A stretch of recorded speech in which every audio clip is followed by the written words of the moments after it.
Salut à tous et à toutes, aujourd'hui on se retrouve pour aller faucher la luzerne chez Florent.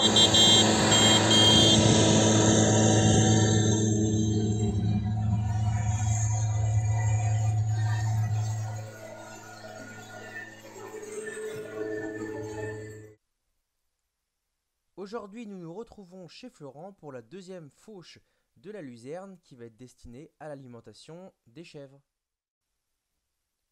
Ce champ de luzerne a donc été semé au printemps, il y a eu une première fauche et ensuite avec des conditions climatiques assez compliquées cette année, grâce à l'irrigation, Florent et son patron ont pu réaliser une deuxième coupe pour nourrir les chèvres. D'ailleurs à ce propos-là, si ça vous intéresse que je fasse une vidéo sur les chèvres, n'hésitez pas à me le dire dans les commentaires. La luzerne aime bien nos sols calcaires, c'est une plante qui a besoin de pas mal de calcium.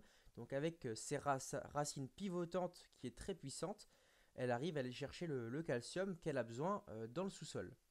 En plus de ça, la luzerne est une source de fibres assez intéressante, surtout quand on la récolte en foin. C'est une source de fibres pour les animaux qui permet de les conserver en bonne santé. Le seul inconvénient de cette plante, c'est surtout qu'elle est très riche en protéines, mais assez peu pourvue en énergie, donc en amidon notamment. Donc c'est pour ça qu'il va être important de la complémenter avec par exemple du maïs. Cette plante est aussi assez relativement facile à conduire, c'est pour ça que sur la ferme nous l'utilisons aussi.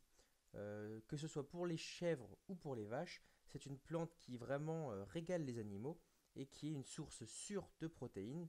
Donc c'est vrai que c'est une plante vraiment intéressante pour l'élevage par chez nous.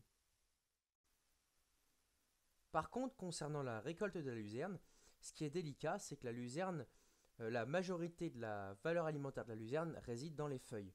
Et c'est une plante qui s'effeuille très facilement, c'est pour ça qu'il est important d'aller travailler dans les champs de luzerne de bonne heure le matin ou alors dans la nuit. En général, on commence à faire nos travaux dans la luzerne quand il y a encore un petit peu de la rosée du matin, parce que comme ça les feuilles sont moins fragiles et risquent moins de se détacher de la tige.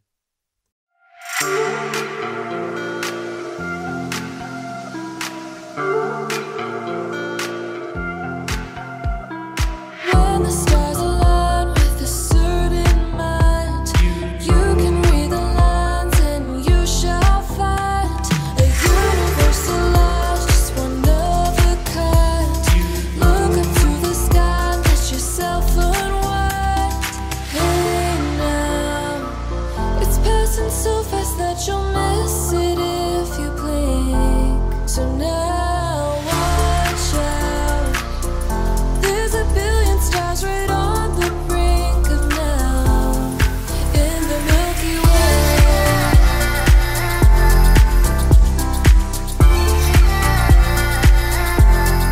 In the Milky Way.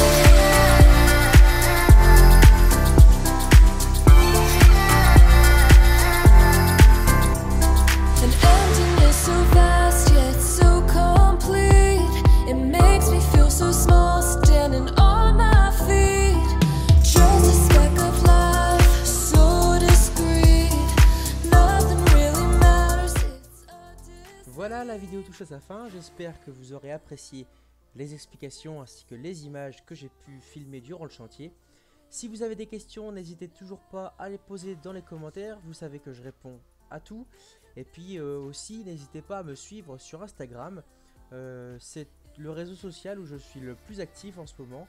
Et c'est là où je peux à la fois interagir avec vous, mais également vous montrer au quotidien les étapes, les différents travaux qu'il y a sur la ferme. Par exemple, après la fauche, je vous ai montré un petit peu le séchage de la luzerne, l'endénage. Donc si vous avez envie d'avoir un peu plus de suivi quotidienne, un peu plus d'images, d'informations quotidiennes de la ferme, que ce soit chez Florent et chez nous à la ferme, n'hésitez pas à me rejoindre sur les réseaux sociaux. Sur ce, je vous dis merci d'avoir regardé et puis on se dit à très bientôt pour une prochaine vidéo. Allez, salut tout le monde!